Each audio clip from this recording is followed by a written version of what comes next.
Hello dear students, आज हम class 11 का चैप्टर 1 सेट का इंट्रोडक्शन पढ़ेंगे। सेट के इंट्रोडक्शन में हम जानेंगे कि क्या है सेट। सेट को इंग्लिश में समुच्चय कहते हैं। आपकी स्क्रीन में डेफिनेशन आएगी जो मैं बोल रहा हूं। Set is well defined collection of distinct sets, distinct object. Set is well defined collection of distinct object. Well defined मतलब आपको बताता हूं, सेट एक कलेक्शन है वेल डिफाइंड ऑब्जेक्ट का। जैसे मैंने बोला कि 10 से छोटी लेस देन 10 सभी इवन नंबर, तो कौन कौन से हो जाएंगे? 2, 4, 6, 8, 10 से छोटे। सेट को हमेशा कर्ली ब्रैकेट से डिफाइन करते हैं और सेट को हमेशा एक कैपिटल लेटर से ही डिफाइन करते हैं। ठीक है, ये बात आपको समझ में आ गई होगी कि सेट क्या है। ठीक है, अब जो ऑब्जेक्ट नॉट डिफाइंड हो, जैसे कहा जाए आप अपने दो फेवरेट, या आपने कहा जाए दो फेवरेट क्रिकेट खिलाड़ी बताइए, तो कोई राहुल और सचिन बताएगा, कोई सौरभ और धोनी बताएगा, कोई युवराज कैप बताएगा, तो ये ऑब्जेक्ट डिस्टिंक्ट बिल्कुल डेफिनेट नहीं है, तो ये समुच्चय नहीं हो सकता है। तभी आगे आप और समझेंगे। दूसरी भाषा में सेट इन मैथमेटिक के टर्म में क्या है देखिए आप। Set in mathematic are an organize collection of object. Organize collection of object. Object का कलेक्शन होगी ऑर्गेनाइज्ड। किसी भी वस्तु, ऑब्जेक्ट वस्तुओं का एक ऑर्गेनाइज कलेक्शन होना चाहिए। तो set is mathematics are organized collection of object and can be represented in set, Wheeler form or in roster form। इनके एक फॉर्म है वुल्टर फॉर्म और रोस्टर फॉर्म। इनके बारे में मैं आपसे अभी बात करूंगा। ठीक है, अब अगला पॉइंट समझते हैं। Usually sets are represent in curly bracket. ठीक है, कर्ली ब्रैकेट या फिर ब्रैकेट, ये आपका कर्ली ब्रैकेट है, ये आपका कर्ली ब्रैकेट है। ठीक है, आपके जितने भी सेट होंगे वो कर्ली ब्रैकेट में ही रिप्रेजेंट करेंगे। फॉर एग्जाम्पल आपको स्क्रीन पे दिख रहा होगा, फिर भी मैं लिख दे रहा हूं। A is equal curly bracket 1, 2, 3, 4, 5 bracket close, इस तरीके से। ठीक है, आपको मैं बताऊं इन स्टेटमेंट फॉर्म में। स्टेटमेंट फॉर्म में हम लोग किस प्रकार से सेट को रिप्रेजेंट कर सकते हैं। In a statement form the well defined in the statement form the well-defined descriptions of member of a set are written and enclosed in the curly bracket। आप well define करके curly bracket में जो आपने बात बोली है वो लिखते हैं। ये आपका स्टेटमेंट फॉर्म है। The set of even number less than 50। जैसे मैं एग्जाम्पल लिख दे रहा हूं, the set of, आपकी जो मैंने पहले बोला वो लिखा, दूसरा लिख दे रहा हूं, the set of odd number less then 21। ये आपका स्टेटमेंट फॉर्म हो गया। और जैसे मैंने पहला बोला था, the set of even number less than 50। Even number आपके लेस देन 50 हो जाएंगे। 2, 4, 6, 8 पूरे लिखने पड़ेंगे। 10, 12, 14। 14 के बाद 50 से लेस था तो 14 होगा या नहीं होगा। इसके बाद रोस्टर फॉर्म, जिसकी अभी हमने बात की थी। अब हम बात कर रहे हैं roster form. Roster form all listed in a set, एक सेट के फॉर्म में। जैसे मैंने एक एग्जांपल दिया हुआ था पहले वाला, A less than 50, A even number less than 50, 2, 4, 6, 8, 10, 12 and 14। ये है आपका रोस्टर फॉर्म। ये है आपका रोस्टर फॉर्म, ये है आपका स्टेटमेंट फॉर्म, जिसे मैं हटा दे रहा हूं। रोस्टर फॉर्म आपको बहुत क्लियरली दिखाई दे रहा होगा, ठीक है। The set of even number less than 50, आप कह सकते हैं the even number more than 12 and less than 20। तो more than 12, 14, 16, 18 and less than 20 तो होगा 14, 16, 18, ठीक है। अब आपका नेक्स्ट है बुल्डर फॉर्म। ये आपका हो गया कौन सा form? Roster form. Builder form में हम बात करते हैं। देखो आपको समझना है, डॉट, कॉपी और लीड कान में लगा होना चाहिए ईयरफोन, जिससे आपको क्लियरली समझ में आए और नोट्स बना दीजिए। आपको एहसास होगा कि आपको एक चीज बिल्कुल क्लियरली समझ में आ रही है। विदाउट डॉट पैड समझना बहुत ही मुश्किल है, इतनी अच्छी तरीके से नहीं होता। जब आप कंटिन्यूस लिखते हैं तो वो चीजें बहुत कायदे से, बहुत क्लियरली समझ में आती हैं। तब हम लोग बात कर रहे थे बुल्डर फॉर्म की। Builder form, the general form is, उसे स्टेटमेंट वाइज लिखते हैं। जैसे हमने लिखा था general form A is x such that x, ठीक है, इज इक्वल टू 2n। 2 से मल्टीप्लाई किसी भी नंबर में, that is means that this is a even number. किसी भी नंबर में 2 का मल्टीप्लाई करते तो इवन नंबर होगा। मैं लेस देन 15 की बात कर रहा हूं। And belongs to natural number. जो स्मॉल एन है, ये जो एन की बात कर रहा है, ये नेचुरल नंबर में बिलोंग कर रहा है। एंड पूरी बात से मैं लिख रहा हूं आपका बुल्डर फॉर्म में। एंड जो 1 है, वो एन है जो इक्वल एंड एक्चुअली में always greater than 1। N is always greater than 1। आप चाहे तो इक्वल कर सकते हैं, लेकिन 2 का जैसे ही मल्टीप्लाई 1 में करेंगे आप तो 2 हो जाएगा। And less than and equal 15। आप यहां 14 भी लिख सकते थे, लेकिन स्टेटमेंट इज दैट सभी इवन नंबर रख लिखिए जो लेस देन 15 हो। तो आप देखें, जो आपका बुल्डर फॉर्म हो गया x such that x is equal to 2n and belongs to natural n. Capital n natural n से बिलोंग करता है। ये बात मैं भी बताऊंगा, what is the natural number, whole number, integer etcetera, थोड़ी सी बात करूंगा इस चैप्टर में। And 1 is less than and equal n। n is sorry 1 is less than equal, ठीक है, ओके। लेकिन n की बारे में बात कर रहा, तो n को डिफाइन करते हैं। n is greater than equal 1 and n is less than and equal 50। Builder form. What are the element of a set? Set के एलिमेंट्स क्या होते हैं? जो मैं बात कर रहा हूं एलिमेंट को क्या होते हैं, जैसे मैं एक एग्जांपल आपको रिप्रेजेंट कर रहा हूं, ये आपको दिखाई देगा सामने। 1 2 3 4 5 ये इसके एलिमेंट है। 1 2 3 4 5 these are element of this set. A set is usually represented by the capital letter. मैंने बताया मैं कैपिटल लेटर से रिप्रेजेंट कर रहा हूं। Here A is a set. This is a set. A set है, इसके जो एलिमेंट हैं, A is a set है। A is a set is represent हम कैपिटल नंबर से कर रहे हैं, ठीक है।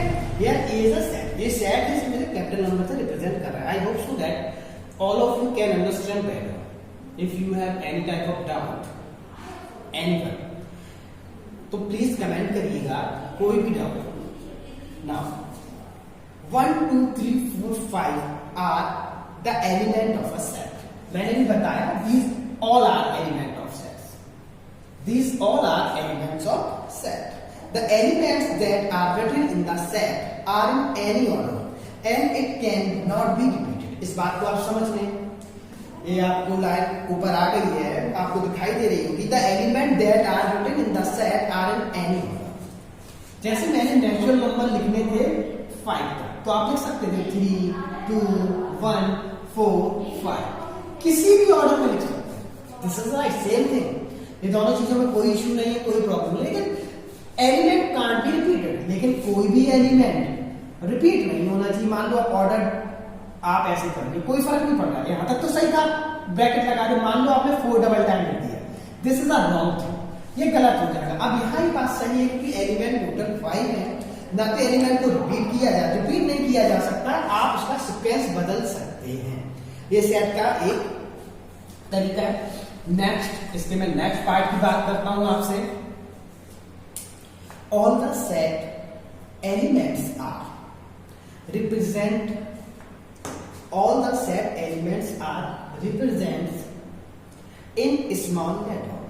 In case of alphabet also we can write, ठीक है, स्मॉल लेटर में लिखना चाहिए। मान लो मैं वॉवेल की बात करूं, ए, ई, आई, ओ, यू, तो ये मैंने किसमें रिप्रेजेंट किए? स्मॉल लेटर्स में। I get okay. अब मैं बात करता हूं, जैसे मैंने अभी आपको एक एग्जाम्पल दिया था, फिर से लिख दे रहा हूं, ए इज इक्वल टू 1 2 3 4 5। तो 1 बिलोंग्स टू ए, जो A element, 1 is the element of a set A, 2 belongs to A, 2 belongs to A, 3 belongs to A, 4 belongs to A, and so on. It is 5 belongs to A, all elements हो जाते हैं। The cordial number of set is 5। इसका जो cordial number है, cordial number of set is equal to 5। आप जानना चाहेंगे what's the means of cordial number, कितने एलिमेंट हैं? अब काउंट करें 1 2 3 4 5, तो 5। सपोज करो किसी को इस बात से समझ में ना आया हो तो मैं दूसरा सेट लिख दे रहा हूं। मैंने सेट लिखा A B D E F T। आपसे अगर इसका कार्डियल नंबर पूछा जाए तो 1 2 3 4 5 6 7 element in that set, that means the cardinal number of that element is 7। Okay, if I hope so that's very easy thing. Explain करने का प्रयास है, फिर जो भी डाउट्स हो तो आप पूछ सकते हैं, कमेंट करिएगा, मैं रिप्लाई करने का प्रयास करूंगा। और मुझे लगेगा कि बहुत ही इंपॉर्टेंट कोई बात है और इसे समझाना कमेंट के द्वारा नहीं उचित होगा तो मैं इसका आपको नेक्स्ट वीडियो में और भी क्लियर कर दूंगा। लेकिन मैं कोशिश कर रहा हूं कोई भी डाउट आपके पास ना आए। कार्डियल नंबर क्लियर हो गया है। नेक्स्ट थिंग, अब आप समझें तो जो कार्डियल नंबर को डिनोट करते हैं वो कैसे डिनोट करते हैं? N a small n a is equal to 5। जो मैंने कभी एग्जांपल दिया था 5 वाला, वो मैंने बताया। Some commonly used set are as, कुछ सेट है जो कैसे यूज करते हैं, जैसे आपने सुना होगा नेचुरल नंबर। नेचुरल नंबर का सेट है capital n, set of all natural number. मैं बता दूं, set of all natural number 1 2 starting from 1 to infinite। Okay, अब आप समझिए, 1 is an element of a natural number, 1 is not a set of natural numbers। Natural number क्या है? All numbers 1 to infinity, 1 to infinity के सभी number natural number होंगे। अब आपसे कहा गया 4 is a natural number, 4 is a not a natural number, 4 is an element of a natural number या सबसेट। मैं बात करूंगा आगे चल के सबसेट की, अभी नहीं बात करना चाह रहा। 4 is an element of natural number, 5 is an element of natural number, 4, 5 are element of natural number, 4, 5 suppose करें मैं ऐसे लिख दूं 4, 5,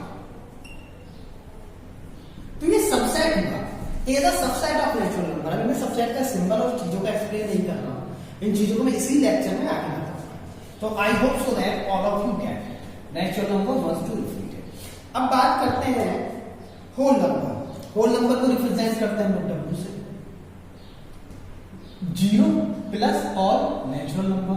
लेकिन जब हम लोग फॉर्म ऑफ सेट लिखेंगे तो 0 1 2 3 4 5 and so on infinite. Whole number Z, set of all integers, set of all integers. ठीक है, इंटीजर्स नेगेटिव हो सकते हैं, पॉजिटिव हो सकते हैं और जीरो हो सकता है। तो इंटीजर्स के क्या एग्जांपल हैं? 0 से इस साइड जाएंगे तो पॉजिटिव कर देते हैं, 1 2 3 -1, -2 -3। ठीक है, integer can't be in form of points, decimals में नहीं होते हैं, फ्रैक्शन में नहीं होते। रियल नंबर डेसिमल और फ्रैक्शन दोनों में होते हैं, ये बड़ी प्रॉब्लम हो जाती है। और हम इसे रिप्रेजेंट करते हैं जेड से। जेड प्लस से रिप्रेजेंट करेंगे all positive integers, Z negative से all negative integers. Okay, Q से रिप्रेजेंट करते हैं set of all rational number. तो रेशनल नंबर क्या है, जैसे मुझे पता है कि आप लोगों को पता होगा, फिर भी rational number write in the form of p upon q where q does not equal to 0। इन्हें फ्रैक्शन की फॉर्म में लिख सके जहां पे q does not equal to 0, जहां q 0 के बराबर है। जैसे 4 अपॉन 6, 0, 1, 2, 3 अपॉन 1 कर सकते हैं। तो all natural number, all whole number are rational number, all integers are all natural number and whole number are rational number, all integers are rational number। p upon q, 22 upon 7 also is a rational number, but the value, this is the value of a pi, not exact value, not exact value, this is a lump sum value, 22 upon 7, this is a rational number, pi is a irrational number। okay, under root 2, under root 5 all irrational number. तो under root 4 but rational number, because जैसे हम solve करेंगे तो 2 आएगा। Under root 5, under root 7 irrational, 0.3 पे बाद rational, but 0.3 dot dot dot dot या 4, 6, 7 dot dot dot खत्म नहीं हो रहा है, तो ये इरेशनल। ठीक है, ये मैंने ये आप लोगों ने 10th में पढ़ा होगा और वीडियोस भी पढ़े हुए हैं नंबर्स सिस्टम के, तो इसमें आप चेक कर सकते हैं। Set of all real number are से रिप्रेजेंट करते हैं set of all real number. कोई भी हो, पॉइंट हो आपका, फ्रैक्शन हो, कोई भी वैल्यू इसमें आपकी आ सकती है। ठीक है, अब हम लोग आगे बढ़ते हैं। नंबर्स के बारे में भी थोड़ा सा मैंने आपको बता दिया, अब आगे बात करते हैं।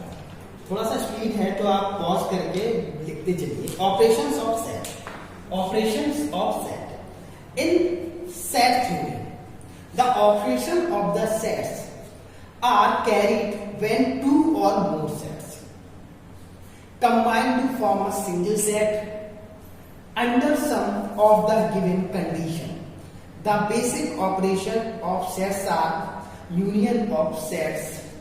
ठीक है, अभी मैं इसकी बात करूँ, इसका मतलब क्या है कि जो सेट्स की थ्योरी है, जो ऑपरेशंस कहते हैं, कैसे तो दो सेट्स को एक साथ करना होता है। ठीक है, उसे हम लोग कहते हैं ऑपरेशन ऑफ सेट्स। तो पहला है union of sets. Union of sets में क्या होता है, यूनियन ऑफ डिसजॉइंट सेट्स के बारे में सबसे पहले हम बात करते हैं। First condition, union of disjoint sets. ठीक है, ये आप देख रहे हैं, if A and B, if A and B are two finite sets, two finite sets, finite जिसके एलिमेंट फाइनाइट हो, नोन हो, एग्जैक्ट हो, पता हो। A and B are two finite sets। ठीक है, इनमें कोई दिक्कत नहीं होनी चाहिए। If A इंटरसेक्शन का साइन है, मतलब common, A intersection B is equal to 5, मतलब दोनों सेट्स में कोई भी नंबर कॉमन नहीं है, कोई भी नंबर कॉमन नहीं है, तो 5 से रिप्रेजेंट करते हैं। थोड़ा सा आप वेट करिएगा, 5 के बारे में भी आपको बताया जाएगा। कोई भी चीज कॉमन नहीं है। सपोज करो, आपको मैं एग्जाम्पल से समझाता हूं।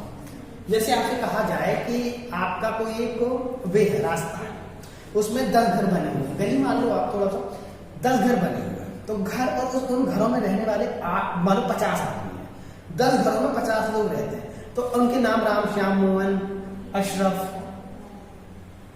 जावेद, एंटीनो, एक्सेट्रा कुछ भी हो सकता है। ठीक है, जो 50 लोग रह रहे हैं, और घर के जो नंबर है 1 2 3 4 5 6 10 तक है, तो इन दोनों घरों में और रहने वाले लोगों में कोई भी चीज कॉमन नहीं होगी, तो उसे रिप्रेजेंट करेंगे 5 से, या फिर करली ब्रैकेट से भी रिप्रेजेंट कर देते हैं। ठीक है, आपको बात अपनी समझ में आई होगी जब कोई चीज कॉमन है। इसका जो इसे हम लोग कैसे रिप्रेजेंट करेंगे, मान लो ये पूरा यूनियन है, पूरा संसार है यूनियन, इस तरीके से इसे हम लोग डायग्राम से प्लॉट करेंगे। ये ए है और ये बी है, तो ये बन गया आपका आपका ए, क्योंकि दोनों में कोई भी कॉमन नहीं है तो इसका जो डायग्राम फिगर बनेगा ऐसे बनेगा। इसका जो फॉर्मूला होगा n a union B is equal to n a element of sets of element a, all element में ऐड करेंगे प्लस एन बी। ये आपका एक फॉर्मूला होगा, ठीक है। फिर से आप फॉर्मूले का फॉर्मूला लिख दीजिएगा। नाउ ये फिगर ऑफ डिसजॉइंट सेट्स जिसमें कोई कॉमन चीज नहीं है, figure of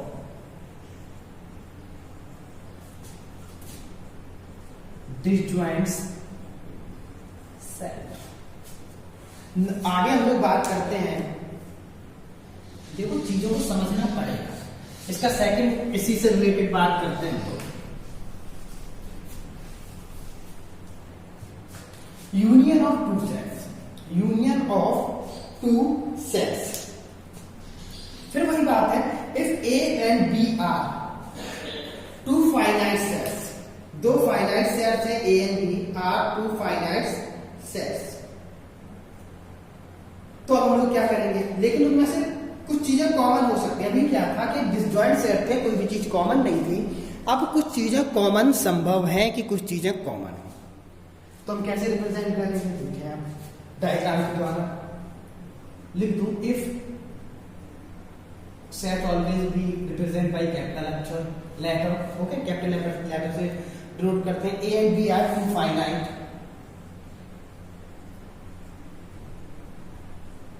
to finite set,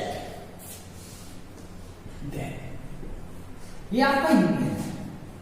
set ए, ये पूरा सेट ए है, अभी आप समझे पूरा सेट है, और ये पूरा सेट बी है, ये पूरा सेट ए है, ये पूरा सेट बी है। सेट ए है और ये सेट बी है। अगर बी ए में से हम सेट बी को घटा दें, सब्ट्रैक्ट कर दें, तो ये सब चीज बहुत ध्यान से देखिएगा। ये बात जो भी कॉमन सेट है ए में से, ये पूरे में से बी सब्ट्रैक्ट कर दें, और सेम थिंग इज दैट अगर हम ई से में से रिप्रेजेंट कर दे रहे हैं सर्किल, बी में से अगर हम ए घटा दें तो ये हिस्सा बनेगा सब्ट्रैक्ट कर देंगे, ये कॉमन है, तो इसे लिख दिया एन ए इंटरसेक्शन, ठीक है। इससे दो फॉर्मूले ड्राइव होंगे। सबसे पहले तो जो इसका formula n a union b, पहले मैं एन ए लिख दूंगा, sets of all set element of all set b, minus n a intersection, क्योंकि मैंने इसे एक बार लिया तो ये वाला जो कॉमन हिस्सा है ये काउंट हो गया एन लिखने पर, ए के पूरे एलिमेंट लिए। फिर मैं बी के एलिमेंट लिए, फिर से दोबारा से कॉमन चीजें लिख गई। हमें लिखना सिर्फ इतना है, ये है अपना यूनियन। तो हम लोग एक बार जो कॉमन है वो सब्ट्रैक्ट कर देंगे, ये भी फॉर्मूला ड्राइव होगा। दूसरा फॉर्मूला हम इसी से इस प्रकार से बना सकते हैं, A union B is equal to n A minus B, A minus B plus n B minus A. अभी से कितना लिखा है, ये ए का बी से हटाया हुआ, फिर हमने बी का लिखा है सिर्फ कितना ए से हटाया हुआ, कॉमन वाला बचा हुआ है, तो plus n a intersection b. ये आपका नेक्स्ट फॉर्मूला होगा। ये फॉर्मूले भी आप राइट डाउन करते जाए, आगे काम आएगा। चीजों समझने में बड़ा बहुत टफ चैप्टर नहीं है, बड़ा आसान है, चीजें समझने में बड़ी आसानी होगी। Union of three sets, union of three sets, तीसरा जो पॉइंट है वो है यूनियन ऑफ थ्री सेट्स। आपकी स्क्रीन पे दिख रहा होगा, ये लिखा होगा, if a b c are three finite sets, if a b c are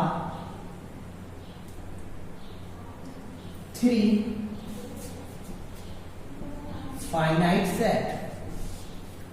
अब फाइनाइट में कुछ ना कुछ कॉमन होगा, तो मैं आपको पहले ये रिप्रेजेंट करके बता दूं। ये मान लो ए है, ये बी है और ये सी है, ये यूनियन है। ए है, बी है, सी है, ये आपका ए है, ये आपका बी है पूरा, ये आपका सी है। तो ये वाला में ए और सी कॉमन है, तो एन ए इंटरसेक्शन सी, ए और सी तो कॉमन है। ये वाले हिस्से में ये सी का है, ये बी का है और ये ए का है।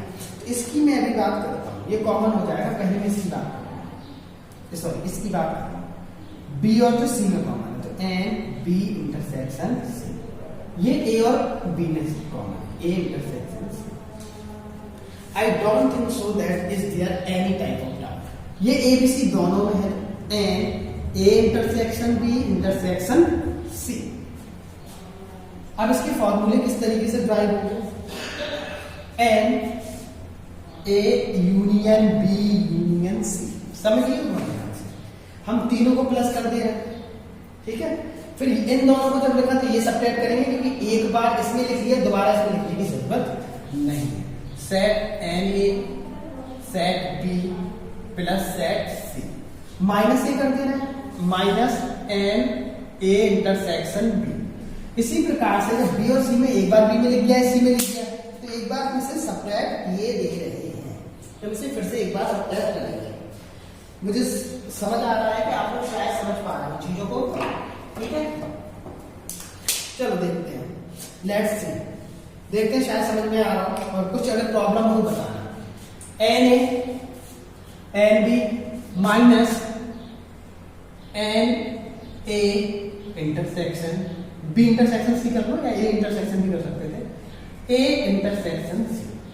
लेकिन इन सब में हमने सबको घटाया, लेकिन तीसरा ये वाला भी तो एक बार आएगा, ये वाला भी तो होना चाहिए ना। हमने इसमें इससे से घटा के सब घटाया, ये वाला तो कॉमन तो इतना आ रहा है, ये आ रहा है, ये इसमें आ रहा है, ये इसमें आ रहा है, और इसके चक्कर में ये भी पूरा चला जाएगा A और B से, तो इसे हमें प्लस करना पड़ेगा। NA intersection B intersection C, ये भी आपका एक फॉर्मूला हो गया, आप इसे लिख सकते हैं, ठीक है। अब मैं कुछ आपको फॉर्मूले के और बता दूं,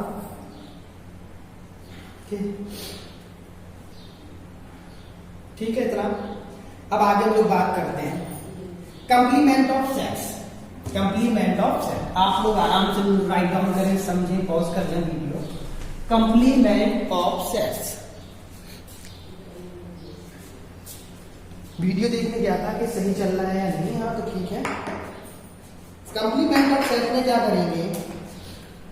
कंप्लीमेंट ऑफ सेट में the complement of the set of all element in the universe, the complement of any set से P, complement of any set को हमने बोला P, of all element in the universe set that are not in the set P, it is denoted by P।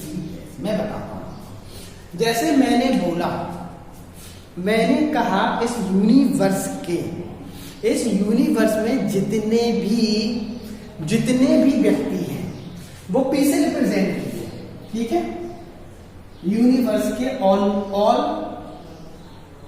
People of universe.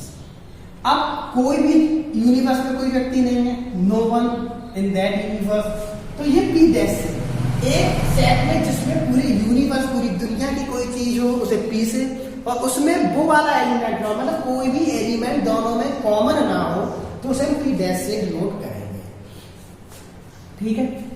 तो ये चीज आपकी screen पे लिखी हुई है, आप इसे राइट डाउन कर लेना। और मैंने कुछ कोशिश की है समझाने की। Property of complement set, property of complement set, जैसे ये है यूनिवर्स में कोई चीज है और इसमें कॉमन P बराबर यूनिवर्स, मतलब किसी भी यूनिवर्स में कोई एक चीज है, दूसरी चीज नहीं है। इसका भी मैंने आपको एक डिसजॉइंट सेट का एक मैंने बताया था, A और B इस तरीके से रिप्रेजेंट होगा ये यूनिवर्स। दूसरी property P intersection P dash, तो फाइन, मतलब कोई भी चीज कॉमन ही नहीं होगी। एक यूनिवर्स में चीज है, दूसरे में नहीं। Law of double complements, law of double complements, ये आपको लिख के भी दिखाई दे रहा होगा ऊपर, P डैश और फिर डैश, मतलब पहले कोई चीज नहीं है, फिर जिस चीज की भी डैश, इसका मतलब P डैश पे डैश मतलब P। Law of empty and null, empty मतलब कुछ नहीं, या नल में कुछ नहीं, सेट या five, and universe set U। तो ये चौथा है, ये आपको इसके प्रॉपर्टीज ऊपर नजर आ रही होंगी। Five is equal to U and U dash is equal to 5, क्योंकि जब इसमें कुछ नहीं है तो उसमें भी कुछ नहीं होगा। अब बात करते हैं हम लोग, इसे हटा दे रहे हैं, टाइप ऑफ सेट्स। पूरी कोशिश कर रहा हूं कि चीजें समझ में आए। आपने सुनी होगी या नहीं सुनी हो, हाई स्कूल के बाद फर्स्ट ईयर में एम्प्टी सेट, सिंगलटन सेट, इस तरीके के सेट सुने होंगे आप लोगों ने। Equivalent set, equal set, subset, disjoint set अभी बताया है, प्रॉपर सेट। तो मैं बात करता हूं आगे आपसे टाइप ऑफ सेट्स की। तो टाइप ऑफ सेट्स में सबसे पहले एम्प्टी सेट। एम्प्टी सेट क्या है? डेफिनेशन ऊपर लिखी हुई है, देखें आप। A set which does not contain, a set which does not contain any element is called an empty set, or use set or null set is indicated by curly bracket or phi। जिस set में कोई भी element ना, उसकी बात अभी हम कर रहे हैं, सब लोग एम्प्टी सेट कहते हैं। कोई भी एलिमेंट ही नहीं है तो उसे फाई या जो सिंबल बने हुए हैं इनसे हम लोग रिप्रेजेंट करते हैं कर्ली ब्रैकेट से। नेक्स्ट सिंगलटन सेट, स्क्रीन पे आपके सिंगलटन सेट की डेफिनेशन है। A set which contain a single element is called singleton set। ठीक है, मैंने जैसे 1 लिख दिया, ये सिंगलटन सेट है। कोई भी सेट का एक एलिमेंट हो जाए बस बी, तो वो सिंगलटन सेट है। Finite set, definition finite set की, a set which consists of a definite number of element is called finite set। जिसमें नंबर पता हो, 5 है, 8 है, 7 है, 20 है, मतलब फाइनाइट नंबर हो तो वो आपका कहलाता है फाइनाइट सेट। जिसमें कॉर्डियल हम लोग बता सकते हैं कि कॉर्डियल नंबर कितने, जैसे 1 2 3 4 5 तो कॉर्डियल नंबर 5 है। सेट में कितने एलिमेंट होंगे तो 5 एलिमेंट। वॉवल सेट बोला जाए तो 5 होते हैं, या यूनियन, तो ये आपके फाइनाइट सेट होगा। इक्विवेलेंट सेट डेफिनेशन है, if the cardinal number of the 2 finite set, तो कॉर्डिनल नंबर है 2 फाइनाइट सेट के, मतलब किसी में 5 हो दूसरे में भी 5 हो, are equal, then it is a called an equivalent set। Na is equal to Na। Number बस कॉमन होने चाहिए 5 5। और इक्वल सेट में क्या होता है? इक्वल सेट की डेफिनेशन है कि दोनों अगर एग्जैक्ट एलिमेंट हो, 5 1 2 3 4 5, एक में दूसरे में 1 2 3 4 5, तो इक्वल आपका सेट कहलाता है। The two sets A B are said to be equal if they have exactly the same elements। Same element हो, ये आपका इक्विवेलेंट है। अगर कॉर्डियल नंबर सेम है, 8 8 दोनों में कॉर्डियल नंबर हो, लेकिन अगर एलिमेंट भी सेम हो तो वो कहलाता है equal set. Subsets, a set A is said to be a subset of B। Every element of A is also element of B। Interval also subset of R। जैसे मान लो हमने लिखा A 1 2 3 4 5 6 7 8 9 10, ठीक है। A set is said to be a सब element. तो मैंने लिखा किसका सब एलिमेंट है, मान लो डेफिनेशन को B का 1 2 3 4 5 6 7 8 9 10 11 12, इसमें 12 तक है। तो A is a subset of a element B। A is a subset of a element B। ये सिंपल है, इसकी बात करते हैं सबसेट। अब आगे बात डिसजॉइंट सेट की भी हम लोग बात कर चुके हैं, लेकिन एक बार डेफिनेशन ले लें। The two sets A and B are said to be a disjoint set if the set does not contain any common element। ठीक है, प्रॉपर सेट क्या होगा? If A, proper set if A subset of C and A does not equal B। ठीक है, subset of B and A does not equal B। A is called the proper set of B। It can be written by A subset of A, sorry लिखना था is B। ठीक है, property of set, इसे आप लिखते चलें तो बेहतर है, आगे आपको बड़ा आराम से समझ में आएगा। प्रॉपर्टी ऑफ सेट सीधा मैं डेफिनेशन बोलता चला जा रहा हूं।